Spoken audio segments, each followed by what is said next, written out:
Live shortly, right now. Good afternoon, good morning, good evening, depending on where you are on this fast forward planet, sadly still wrapped in a pandemic. And in the United States, at least, and in at least a few other countries, wrapped in political turbulence as well. I'm Andy Revkin. I'm from the Earth Institute at Columbia University, although of course I'm not there. I'm in the Hudson Valley and the house I've lived in the village I've lived in since the early 90s, and trying to make sense of the world every day, almost every day on this webcast. Today, we're trying to make sense of crafting a future for women in science that doesn't look like the past.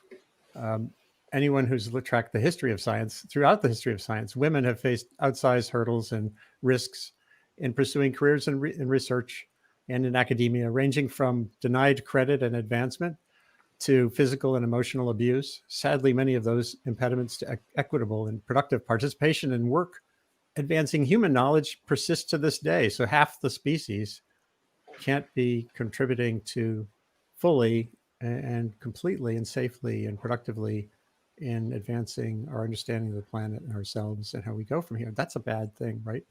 And it's laid out pretty profoundly and powerfully in a very simple film that tracks three courses, three journeys, articulating the hurdles and the abuse, but also illuminating what can happen with courage and determination, creativity, and legal means and other means to change the picture. I'm thrilled to be here today with some leading figures, young and older, veteran and emerging. I shouldn't talk about age, seeing as I'm 64. We're going to talk about the film Picture a Scientist, but also more generally about the issues and options facing scientists who are young and scientists who are emerging and scientists who are in positions of power, whether they're male or female, black or white. We have faced all kinds of imbalance. Today we have Angie Patterson, who's a botanist / climate scientist here at Lamont Doherty Earth Observatory and at the Black Rock Forest, not far from where I live, on the other side of the Hudson River, who was just here last week talking about her use of Twitter and as an engagement tool at Colorful Sci Girl on Twitter. We have Sharon Shattuck, who's the director and producer of the film, along with her co-director and producer, Ian Cheney, who is, they've done some really great work previous to this film, and congratulations on what you've done here. And we have Jane Willenbring, who really has laid out in such a profound, honest, transparent way her journey from an undergrad, terribly abused in the field in Antarctica at a point in her career which should be an incredibly exciting opportunity. I spent some time in the field as a journalist, and these are amazing moments, and to have that tarnished and to have to deal with what you dealt with, and we'll talk about that in a minute. It's unspeakable, and you've pursued a course of justice in the courts and otherwise, and now you're the faculty at Stanford University doing what you love. So congratulations on all of that. Coeli Dutt, who's the assistant director for, you have several titles, but the most important one is diversity for Lamont Doherty and the Earth Institute here at Columbia University. You're an assistant director, I think, of academic affairs as well. And Coeli had this landmark paper, I consider it, in Nature Geosciences, maybe it was late 2018, on the race question, which is the other one that faces these fields that we're all in. Race and racism, the geosciences, essentially the composition of Earth science hasn't changed in 40 years, in terms of proportion of Black participation, which is just an unbelievable signal of the level of work that has to be done. And last but not least, Marcia McNutt, the president of the National Academies of Science, National Academies or National Academy of Sciences. I'm still trying to figure out whether they've settled on which name is the full name. Marcia, you've had such a career also, past head of the U.S. Geological Survey, great career in science, and I'm sure you've faced all kinds of hurdles as well, and you're featured in the film. So thank you for being here too, Marcia.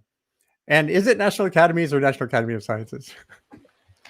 So I am president of the National Academy of Sciences.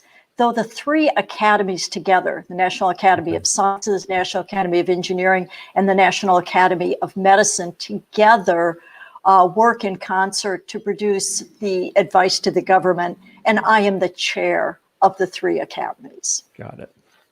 Well, thank you for being here, for all the work you're doing there. You just had your big annual meeting, I think, and some exciting initiatives underway. I thought we'd start by showing the trailer for the film, and I'm going to duck out as much as I can. I would like Coeli to run this the conversation to stimulate the flow. I may literally duck out into the green room because I don't want to own this space. That's a really important thing to me in doing this webcast I do. But let's get to the trailer first. This will take a couple of seconds. So Sharon, while I'm setting this up, could you just explain how you came to do the film? Like why this film? I think it started at MIT. Sure. And just give a quick sketch. Yeah, exactly. Yeah. So this project came to Ian and I through Amy Brand, who runs MIT Press, and she told us about Nancy Hopkins and the story of the MIT 16, of which Marcia McNutt is a member. And we were just we were floored by their story and so excited to try to tell it. And that's really where the project began. And then from there, we started doing more research, and we decided that we wanted to show some different points on this sort of iceberg of gender harassment. The iceberg, meaning, can you explain what you mean by that? Well, yeah. So like an iceberg, you kind of sort of well known that there's probably about 10% that's sort of visible above the surface, and then the other 90% is under the water. And so in a recent NAS report on sexual harassment in the sciences, they used this analogy of an iceberg where maybe the visible, the really egregious harassment is just the little tip of this bigger iceberg of little slights, microaggressions that can just make women cumulatively feel like they just don't belong in science. Right. So here goes. Let me see if this works. This genetics, this molecular biology, that was the answer to all the questions I'd ever had about everything. We were just trying to be scientists. We certainly didn't want to be seen as troublemakers. People said, what happens in the field stays in the field. It was bullying from day one. He would tell me women were altering the science on the ice for worse. What's going to happen if I report him? What happens if I don't report him? It was getting really physical. I didn't tell anybody because who's going to believe you? Nobody. Women are extraordinarily underrepresented in science. When you ask somebody, draw a picture of a scientist, it used to be all men. There's a playbook, and it was written by men. And I always felt I didn't have the playbook. I'm just feeling my way through this game. You get used to being underestimated. You get used to being invisible. These are great scientists. How can they not believe this? Many of the women that I've spoken to have left. This is the leaky pipeline. They cannot say the evidence doesn't exist. So I thought, okay, I have to show them it's true. So I wrote, there's a kind of systemic and invisible discrimination against women. Can we really afford to lose those top scientists? He just needs to look at the data. That's what he'd want us to do for his science. You cannot do everything on your own. You need enough of your allies to make something happen. I expected to fight alone. I didn't expect anybody else to fight with me. Together, we can do better. Let's move away from a culture of compliance and towards a culture of change. If you don't have women, you've lost half the best people. Look at the talent of these women. This is worth fighting for.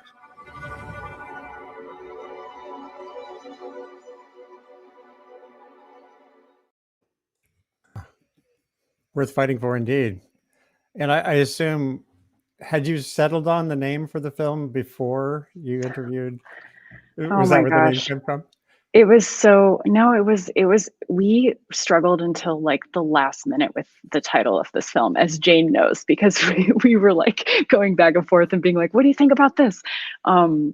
No, it was, but we were really thinking a lot about that Draw a Scientist test, study, which has been going on since I think the 60s is when it first began, of asking people to draw what they imagine when they imagine a scientist. So that's really where we kind of settled. Wow. So, and then could you just describe a little bit more, Sharon Shattuck, what were the challenges in pulling together a film like this? It's, people are, it's Yeah. such a sensitive issue. Yeah, it's a sensitive issue, and it's also like we hadn't seen a film that touches on any of this before in the sciences. Like we've seen Me Too stories, but I don't think this is exactly that either. So we were kind of feeling like the weight of like a lot of people's experiences and expectations as we were making this film, and I think it was really hard to like choose what to include, and to inevitably you're going to leave things out. And so it was really, it was tough to find a balance. I think we sort of erred on the side of being more inclusive and like trying to sort of pose these open-ended questions and show the issues in a way that wasn't like being too, I don't know, too accusatory. And I think maybe for some people, we've heard some criticism that maybe we didn't go far enough in that, but our real hope is that it can be a film that's, it's going to like be something that can draw people in, and you can have a dialogue around it. And so, we've been hearing that that's been happening a lot. So we're excited about that. Yeah, and we'll talk about some of that outreach in a minute. And I'm going to turn it to Coeli and the panel in a minute too. But just the realities facing filmmakers right now are astounding. Just like all my friends who are performing artists, locked at home, or trying to figure out how to make money on Zoom, not doing campus tours. It sucks. I assume there's a downside and an upside to that. But have you adjusted to not doing the standard circuit? Or? Not at all. No, I mean, we were going to have this big premiere at Tribeca, and we were going to have this big party and have everybody there in person. We were so excited about that, and so it's been a real, like it was just like, whoa, okay, this isn't going to happen. And so that sucked. But then we did actually, there was like an interesting thing that happened where all of these independent theaters around the country suddenly like wanted films.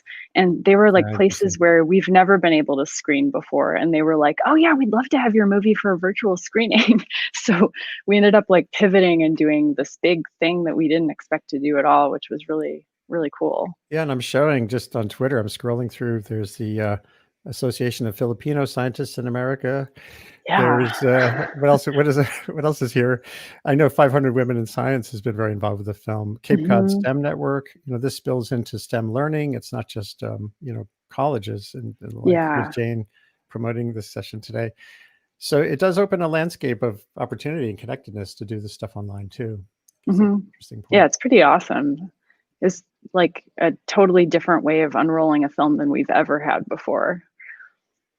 So Coeli, I'd like to have you weigh in from your standpoint, having been focused on diversity and gender and race. And when you first, maybe you could talk about when you first saw the film, and then could you take over here and maybe start to? Yes, I'd be happy to. I mean, first off, thank you to all of you. I mean, Jane, Marcia, Angie, Sharon, for all of you, like every one of you have played such a huge role in this. So I just want to thank you for that. I mean, and all of you are role models in some form. So thank you for that. In terms of how I first heard about the film, it was actually back in June. I used to live in Boston, in Brookline, Massachusetts, and I was a member of the Coolidge Fauna Theater. And a friend of mine who was there said, hey, there's this film that I think you just might be interested in. And so that's how I saw it. And the moment I saw it back in June, I was like, we have to bring this to Lamont and to the Earth Institute. Like there's just, how can we make this happen? And so even the media team, compliments Sharon. I mean, your media team was fantastic as well. And it was really a very seamless process in terms of doing this whole screening. And then when Andy came up with this idea of doing the Sustain What panel, we said, okay, time for yet another screening. And we did a second screening. So I've actually watched the movie 3 times now. And it's been wonderful. So it's just, thank you for all that. In terms of the larger picture, like, as I was going through, some of the things that I was just off the top of my head jotting down notes of what I was going to ask and talk about today. And it ran into like 4 pages. So I was like, I need to stop right now. I need to pick up like 1 or 2 pieces. So as the diversity officer for Lamont, and it's a role that I've held for 12 years now, there's a whole bunch of like all of this DEI related stuff that is constantly my everyday work. And so just broadly, I'm going to have a few very broad questions, and they can go in any direction, and any of you feel free to answer.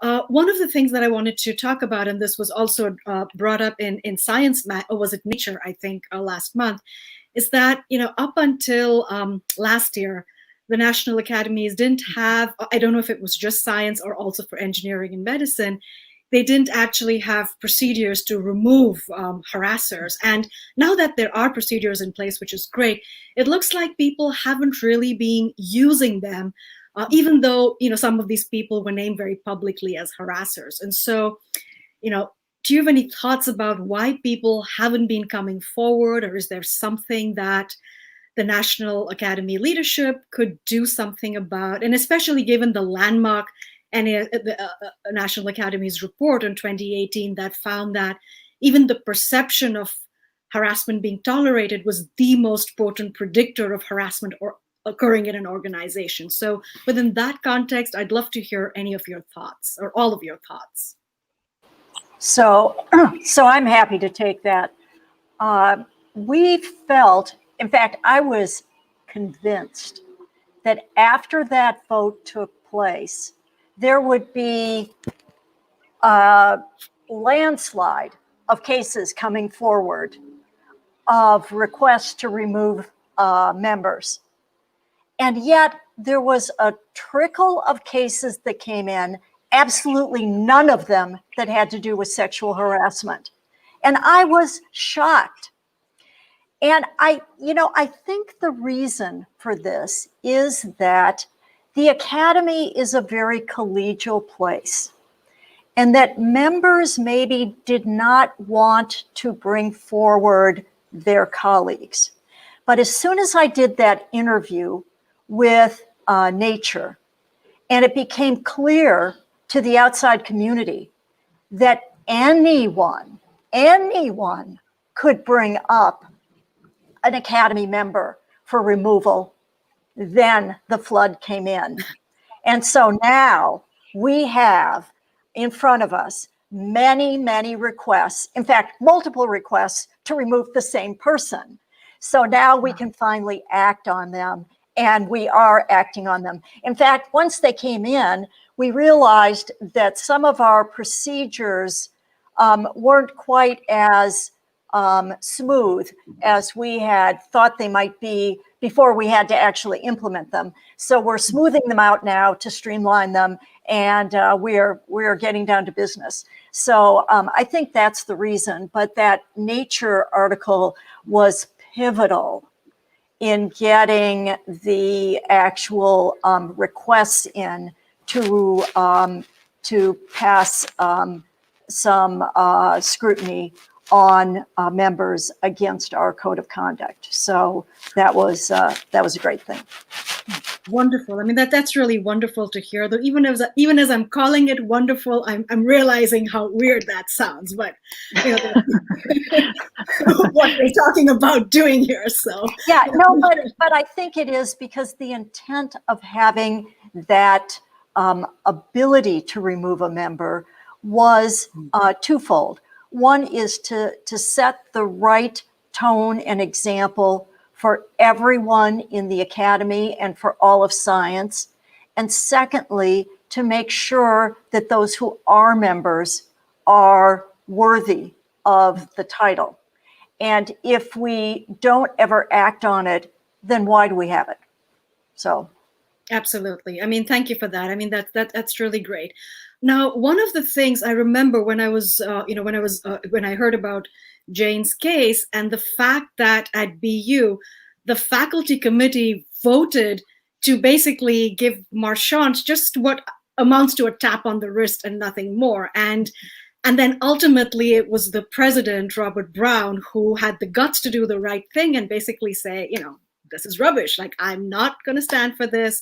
He, rounded up the trustees and then got a unanimous vote to terminate the professor. And, I mean, on the one hand, yes, of course, we do need more senior white men like that, who are very strong allies and are not afraid to use their power to do the right thing. So I was wondering if you had thoughts on how institutional leadership, or particularly people at very senior levels and with positions of considerable power, could leverage that to do something. Because one of the things that the National Academy's report also pointed out, that is that, and was voiced in the film, is that we need to move away from just the legal compliance part of it and move towards the larger cultural issue of it in terms of what the workplace is like for women and for underrepresented groups. So I'm happy to hear any of your thoughts on that. Well, maybe I should let Jane weigh in on that first, and then I can give you some of my thoughts. Sure, I can speak to that. So I had actually prepared myself mentally for, any possible outcome. And so on the one hand, if they came back with a basically kind of like a slap on the wrist, time served sort of verdict. I know it's not called that, but sort of verdict. That would really, I was thinking that would really highlight what most women have to deal with. Most women don't have their sexual harasser fired. Most women don't even find out what happens. Most women aren't taken seriously by their Title IX offices. So I think it really highlights some of the really weird structures that we have in academia, some of them quite perverse. For example, like people can, if they get in trouble in some places, they might have, they might still get paid, but they don't teach, right? Because they can't, or they can't work with students because they're not trusted with women. And so they basically get a paid vacation, right? I mean, that's just a perverse incentive structure in academia that has to be, we have to rid ourselves of that. But then on the other hand, I have to admit when it came down that I didn't have to, ever sit on a science panel with him or have him review my papers. I was quite pleased, to put it sort of mildly. I think I cried in gratitude. I would add to what Jane said is, I think this is all boils down to power. And as long as all of these arrangements were being kept secret, it allowed the power structure to go ahead and preserve their dealings behind the scenes, out of the eye of the public. And no one really was able to do much about it. And as Jane says, almost give incentives for misbehavior. Oh, I don't have to teach. Yay. Oh, I don't have to advise women. I felt uncomfortable doing that anyway. All right, great. And now that there is a light being shined upon this and people are finding out about it, the incentive to do the right thing. I am, when the vote came up at the National Academy, I have to say, going into it, I was, and this is the vote to expel harassers. And as you said, Quilly, there had never been that option in any of the academies. And I was concerned that it might not pass. And, you know, I had lined up people to speak in favor of it. Nancy Hopkins came down from MIT just for that part of the meeting to speak up in favor of it. And I was worried that there would be some very traditional people who would say, we haven't had this for 155 years, why do we need it now? But yet it passed overwhelmingly. Wow. Because when it comes down to siding with right or wrong, even the men overwhelmingly wanted to do the right thing for women. And I think once it's in the open and you have to choose sides, they choose the right side. Thank you. Yes, I mean, that has also, I mean, from what I've seen, even with interactions with my colleagues, I've also been struck by the number of men who have, you know, who clearly want to do the right thing and very vocally want to talk about it and, you know, and have these issues. So I'd like to segue into the next section. Now, one of the comments that Jane made in the film, which I thought was fantastic, is a ton of feathers is still a ton. And, you know, with that, I sort of segue into the issue of intersectionality. Now, a 2017 study by Dr. Catherine Clancy, who was also featured in the movie, found that women of color in particular experience the highest rates of harassment. And they, in this particular study, they looked at astronomy, but I imagine that pattern would hold for other STEM fields as well.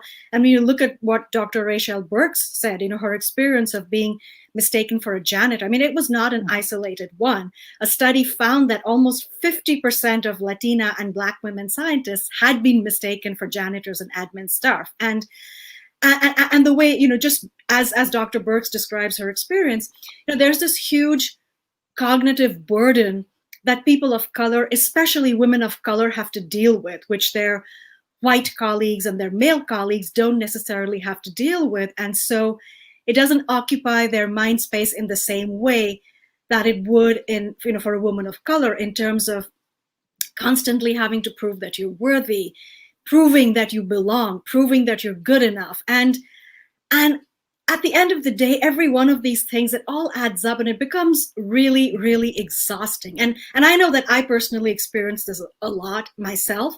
And it's also very similar to what other women of color have shared that they experience. And it's at the end of the day, it's exhausting and also demoralizing. So I was wondering if any of you had thoughts of that. And Angie, I mean, you've done so much, like, you know, you do so much work on social engagement and you do a lot of DEI work, and, you know, almost wherever you go, the DEI work, people turn to you to do this DEI work. So I'd love to hear your thoughts on how that happens and how using this whole iceberg thing, that it's not necessarily the top 10% of stuff that comes out into the surface and is overt, but all of this 90% in terms of implicit bias, in terms of stereotyping, in terms of certain people having to prove themselves and viewed as liability versus certain other groups just being by default given the benefit of the doubt and being viewed for their potential and so on.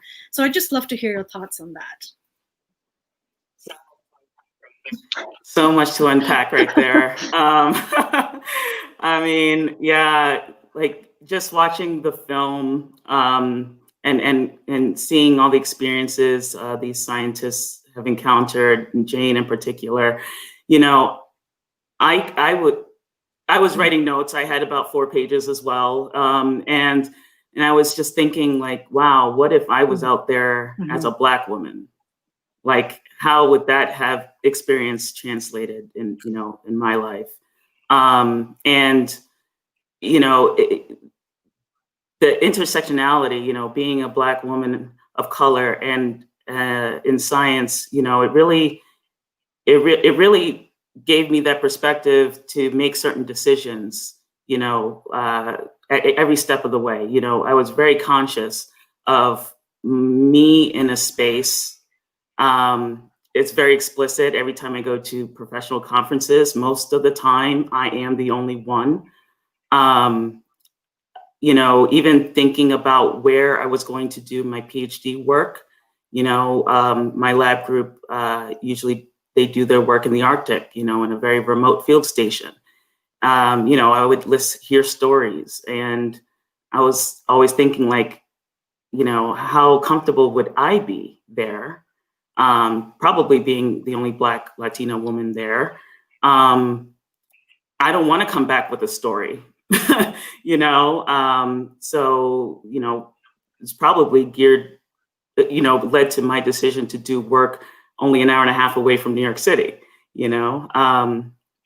so yeah, the microaggressions are just probably tenfold. I mean, even being expected to, perform at a high rate of productivity, especially during these times, it's just wild. And I remember having conversations with my Black peers at other times, even before George Floyd, where we had to kind of had this mental trauma, kind of looking at these protests and Black men being killed and Black women being killed, but having to go back to the lab and nothing's spoken about it.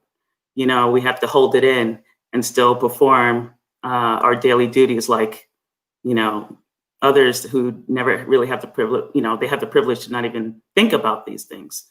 And so, yeah, there's just so many different types of events and these microaggressions here and there, these assumptions about us that play a role. But I'm happy to be involved in these conversations to let people know that this exists and to actually try to, do something about it.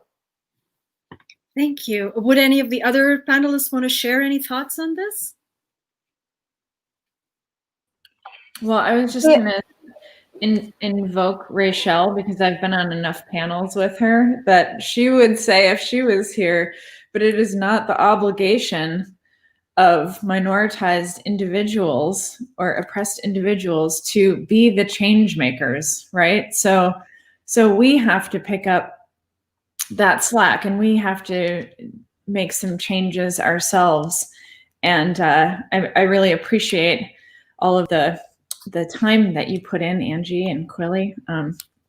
But other people can work on it too, right? I mean, it's so often something that, especially women of color take on as sort of something that they feel needs to be done, and that for their own safety and their own progression in the field need to do.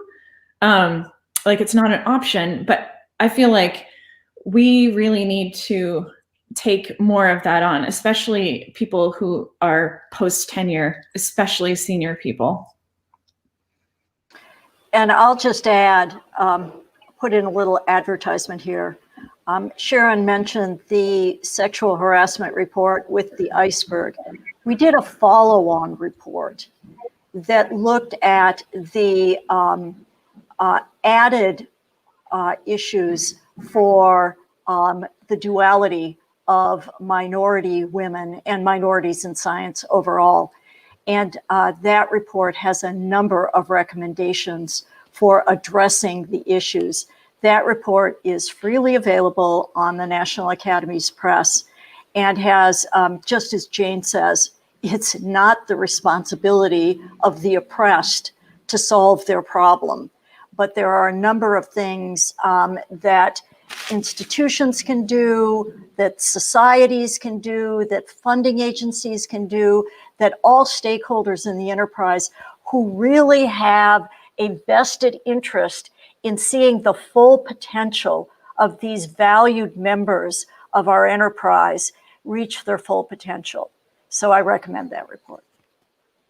Thank you. Thank you so much. And Sharon, thank you for, casting a person of color in the movie as well. Like, I thought that was so powerful that it wasn't, just a series of like 3 white women or all white women. So thank you for paying attention to intersectionality and, people of color, even as you were producing the film.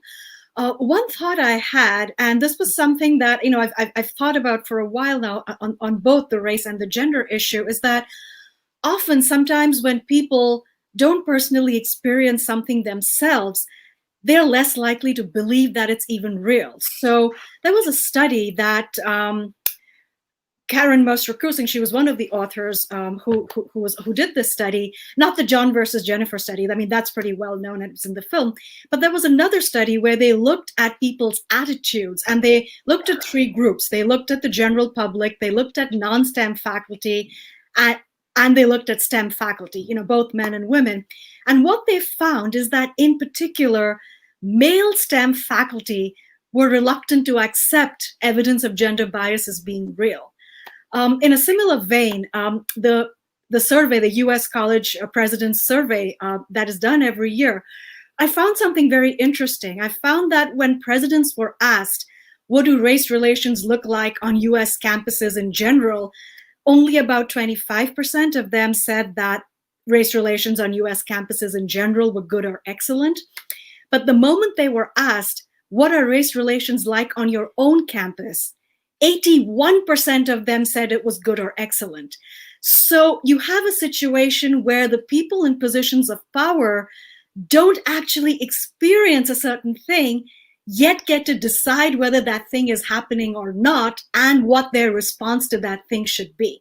So, I'd love to hear your thoughts on how institutional leadership, or people in positions of power who don't necessarily have firsthand experience of this, can be more open to the fact that this is real and that this is actually happening. And one quick anecdote I'll give. Last year, this year it's been wonderful to see all this racial reckoning going on and these conversations. For Lamont, it actually began a year ahead of that, because our graduate students were targeted with these very racist emails. And so following that, we did a town hall, I did some racial bias awareness sessions and so on. But one thing that I was struck by was the number of people, completely well-intentioned, who said that, well, we didn't have anything to do with those racist emails, so why are we being asked to attend a racial training? Why are we being asked to give up time that we could be using writing proposals to attend a town hall? So there was this very clear sense of just not having ownership and not feeling that they need to even be bothered with something like that because it doesn't impact them. So I'd love to hear your conversations on the fact that when someone doesn't experience something in their lens, it just becomes very different.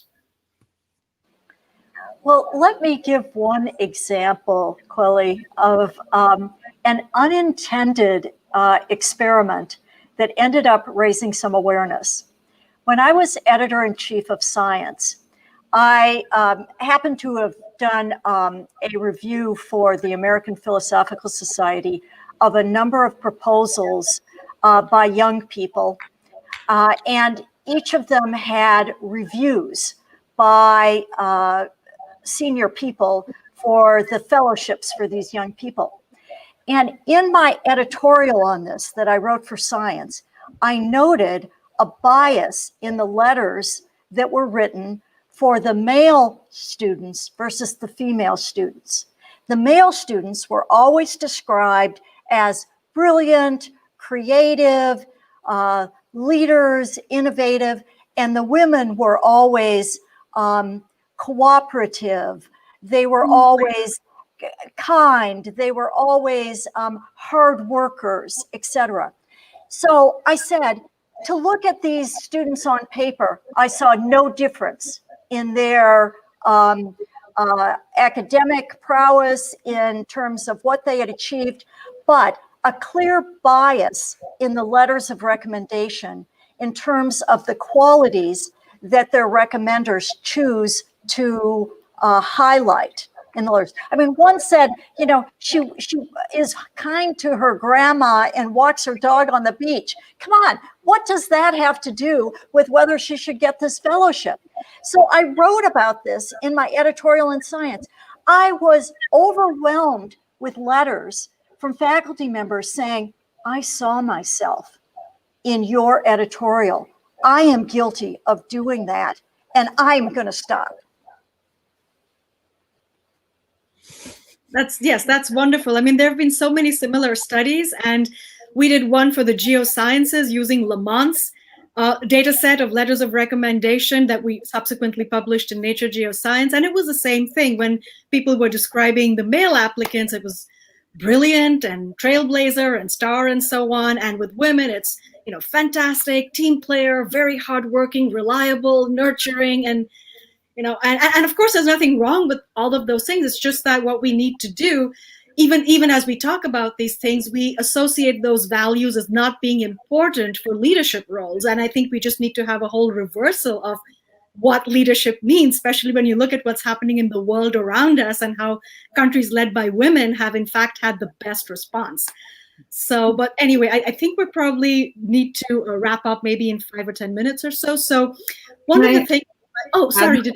I was just going to say that there's a big effect of survivorship bias, I feel like, in who remains in academia after the filtering process of weeding out people who won't stand for harassment and bullying.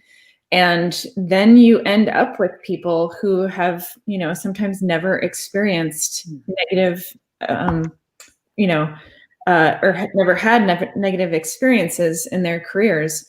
And so even though they might be a small percentage, they're sort of oversampled in academia today. I feel like especially with senior women, they're the ones that stay might happen to be the ones that had, very few negative experiences. And Marcia, I think I remember a talk that you gave at Ocean Sciences meeting about your, experiences and, why did I have fewer experiences that were negative compared to other people, I thought that was really useful that you mentioned that you recognize that it happens, even though it wasn't your story necessarily. Although I kind of wonder if you have more stories that you. Oh yeah, don't get me started. Yeah, I think like, institutions or these spaces need to just accept that this is happening. Like, no matter what degree, we're doing 81%, like we're doing great. Like, no, I think it should come from a perspective of we're all doing bad. Like, let's just put some things in place to fix these issues. And I like the quote from Malcolm X, who talks, he says, if you stick a knife 9 inches into my back and pull it out 3 inches, that is not progress. Even if you pull it all the way out, that is not progress. Progress is healing the wound. And America hasn't even begun to pull out the knife. And so, it's like, to deny that anything like that is happening at an institution or a space is just ignorant. And that, you have to acknowledge it first, look in the mirror and say, all right, this is happening. And then you can work for progress. Sharon, did you want to add anything? No, I think that was perfect. This has been amazing so far. I wanted to just bring in a couple other ideas. And thank you all so much for being here today. And I think a couple at least can stay on a little longer. I can, if we want to sustain the conversation. There's a decent number of people watching. One thing I wanted to bring up was Sharon had mentioned some of the social media and other campaigns around related to the film. And it's clear that we can't leave it up to the oppressed to solve the problem. As Marcia and others had explained clearly, there are institutional structural needs that have to change. But the oppressed can make their case in ways that are safe and I think can build on this. And I just want to show here, there's an Instagram campaign. Instagram is the place I'm least active on, so I was glad to hear about this. And Sharon, can you talk a little bit about the outreach part and giving voice, enabling the voices to spread? Yeah, sure. Yeah, so this is part of our campaign, actually. We created this Instagram account called Stories from Science, and it's a place for people to anonymously tell their stories. Things that they've witnessed, things that have happened to them. It's mostly firsthand accounts, and you can submit your stories to that account. And you do need to provide like an email address. They need to be able to verify that you're a real person, but nobody's going to post your contact info or anything. And they're just really, I mean, they're incredible stories. I love reading this, what's posted every day.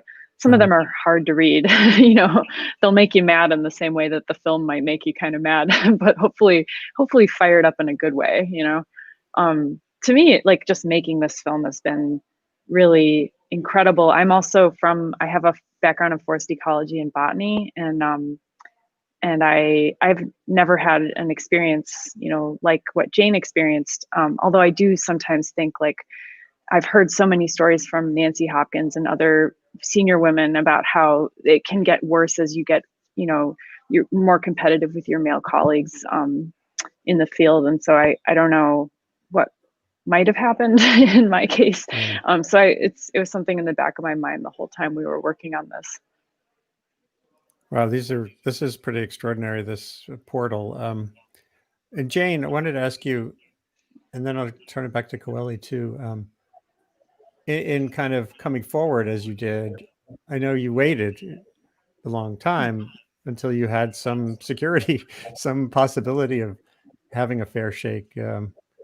For scientists who are at the stage that Angelica is at, or even earlier, and as we've just heard too, this goes down the chain to girls' decisions not even to get into science, which my wife was a middle school science teacher for a long time and saw that whole pattern where who raises their hand and who doesn't raise their hand, and behavioral norms and what two teachers call on, which is similar to what Marcia was saying about how letters of recommendation are written. Is there a way to make this safer or more normal to percolate at that early stage of careers, or even, before college or in college, certainly? Yeah, some people are often surprised when I don't recommend that people report sexual harassment. I don't recommend that they don't report sexual harassment either. And the reality is that, 95% of people who report on workplace behavior that's problematic are retaliated against. And so this is something that we all have to, it's like sort of the chicken and the egg. How do we get academia to change if people don't report? And how do we get people to report when they know that in the vast majority of cases, they'll be retaliated against and nothing will happen to the person who they report on? And so this is our responsibility now to make it so that when someone is reported on, we don't say like, well, what's the precedent for this? What have we done in the past with people who've had this sort of behavior? No, we need a full right angle turn so that there is actually no tolerance for this. I know people say that a lot, but it's just words. So what does that actually mean? It means not giving tenure to people when they don't have a glowing 360 review. It means doing institutional background checks when you bring in someone with tenure. I think it would be great if professional societies actually maintained a list of people who have Title IX reports against them. And I would love it if there was some way to remove the entire investigatory process from the universities who have a huge conflict of interest in, saying whether their faculty members should stay or go. And so these are like a couple of them. I think on the policy side, it would be great if sexual harassment and just harassment and bullying and discrimination in general were considered scientific misconduct, so that it could be investigated by the National Science Foundation and the NIH, for example. That's what it'll take for us to actually change. And then when people see that it has changed, then they'll come forward. That last point you made, I want to make sure people listening heard that. So at this moment, sexual harassment is not scientific misconduct as it's defined. No, and I did a little experiment. So I knew how long it took to, get someone to do something about sexual harassment because I handed a Title IX complaint to the office at NSF. And then I did the same thing with a plagiarism case. And the plagiarism case was investigated instantly. And for the sexual harassment case, I was handed to another office. They said, did this happen within 180 days? I said, it was so far from 180 days. I can't even count the number of days that it was. So yeah, just think that plagiarism is considered worse than calling someone a slut and a whore and ruining their career. Wow. So let me jump in here. First of all, Jane, I think if I took a poll of my colleagues, I don't think any of them would consider plagiarism worse, but I think it's much easier to adjudicate. There are, simple computer programs that can be run, and it's thumbs up or thumbs down, and that's easier to do. So that might be an explanation there. But one other thing I wanted to point out is triggered by something Andy said, and that is about his wife being a school teacher. I was at a meeting at NSF years ago, and this was after I had spent a sabbatical at Lamont. And this sabbatical was funded by a program that allowed senior women to go to departments that didn't have women on their faculty. And when we all got together after our sabbatical year at NSF, one thing we found that most of us had in common, like 70% of the women, was that we had gone to girls' schools. And so when Jane talked about the bias in, the sort of survivorship bias of senior women, I think part of that survivorship bias was that single sex education that allowed so many of us during our formative years to be in this protective environment where we didn't have anyone telling us we couldn't do something because we weren't male. And what we also found at this meeting was that most of the institutions that we had graduated from were no longer single sex. And so Jane asked me, well, I'm sure you probably do have stories. Well, I do have stories about things that happened to me after I got into co-ed environments. But by that time, when they happened to me, I just said, what the hell is wrong with you? That you don't think I can do this, or that you think, I'm not as worthy as these people, or that you can call me that. You are the one that has the screw loose.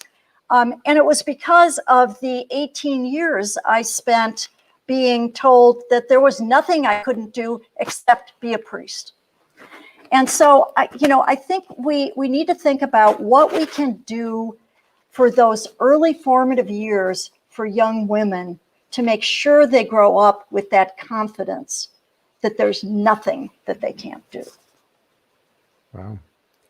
Coeli, were there a couple more points you wanted to bring up? Because there are some reader, No, there are some audience questions that came in that we could go through. No. I mean, I thought that was great. And, Marsha just ended on such a powerful note. So, I have nothing else to add. I mean, this conversation, as we all know, can go on for days, but for the last, we have 7 minutes left. And so, no. Yeah, and we can go a little longer for those of you who can stay longer. I don't have a hard out on this show. It's not like broadcast TV or something. And this is so important. And by the way, the other thing we can do is do a follow-up session. A lot of what I've been doing on Sustain What, they're running conversations on resilience, on COVID-19 communication, on all of the climate and energy, where it's not one conversation. So we don't feel this has to be bottled up and hard close.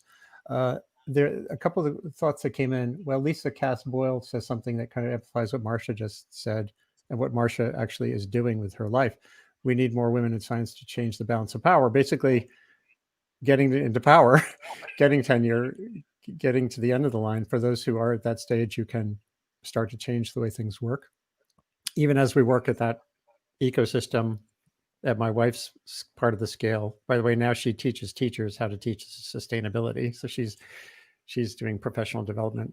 But, so that girls feel that these are options. Angie, I think you're dealing with this a lot in terms of botany and climate science and science generally, and Black kids. I assume creating that sense of expanding the sense of possibility from the very early stage is vital. But it takes all of this. It takes someone getting in a leadership position. We had those rarities like Jane Goodall. We're finding these early cases like Liza Foote in the 1850s, who now I wrote about in our last book with my wife, by the way, as a co-author. The woman who had figured out that a jar with CO2 in it got hotter than other gases in the 1850s, but was buried in literature. So all of that, it's like all of that stuff going forward. So Lisa had a good comment there. Someone was asking, can the film be seen outside of these screenings? I was talking to Sharon about that earlier. Not yet, but soon. Is that the answer?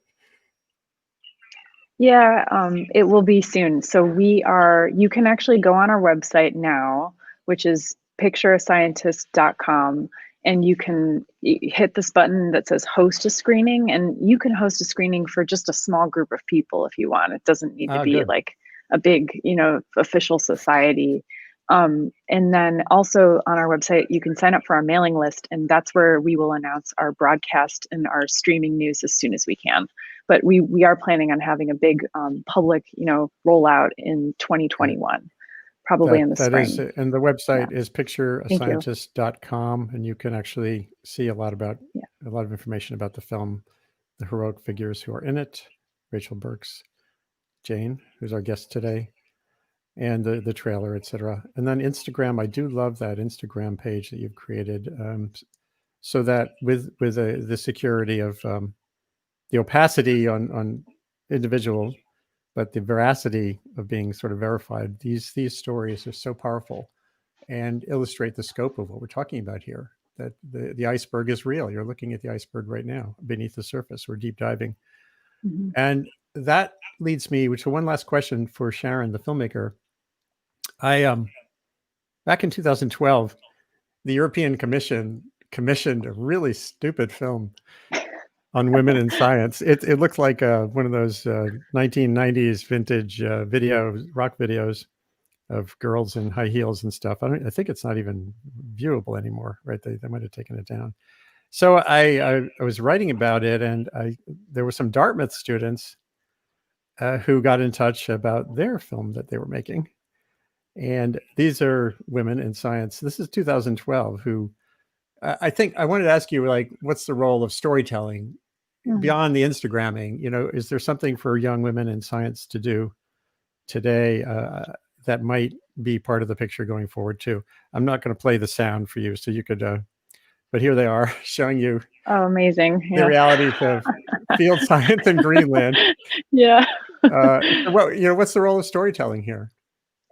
Well, I mean, we saw our role in this film as really just being a platform for sharing stories, because we really believe that, hearing from people firsthand and hearing about their experiences, there's like nothing that's more powerful than that. Like humans are a storytelling, like we gravitate towards stories. And so that was our role, is to share, the personal stories and also back them up with this data. Like the social science data really underscores the fact that these are not just women who had bad luck, that this is like systemic. But yeah, I mean, that's our role, but we also really wanted to convey everybody's love of science. Like all these women continue to do science because they love what they do. And so, we tried to convey that sense of wonder and excitement about what they wanted to do with their lives, Right. Well, and I think maybe that's part of the picture too. And I think certainly Angie, with her tweeting and her other output, and many others. I'm sure, Jane, you do a lot of outreach too, beyond on this core issue, and at Stanford is a big cohort of people I know there for a long time who've been telling the story of science.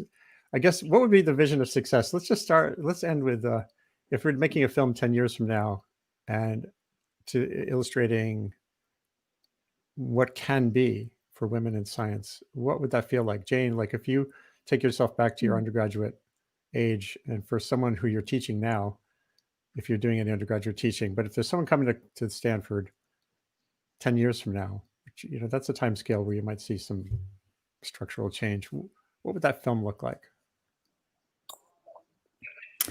I think it would talk a lot about policy and how there was a groundswell from sort of people demanding changes from policymakers. For example, making it so that harassment is just as bad as sexual harassment, for example, because so many times things kind of fall outside the net of sexual harassment.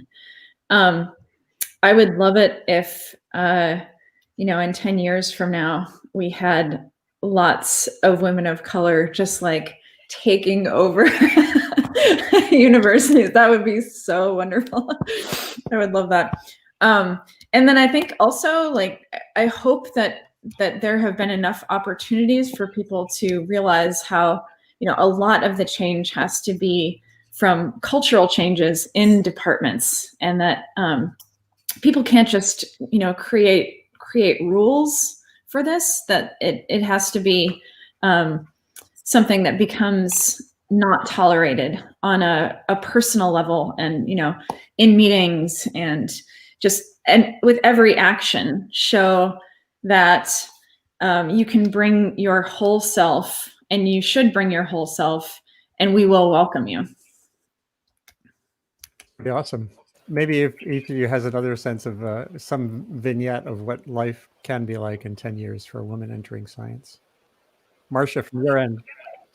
I would love it if the concept of a leaky pipeline was as foreign to students in 10 years as the concept of a slide rule is today.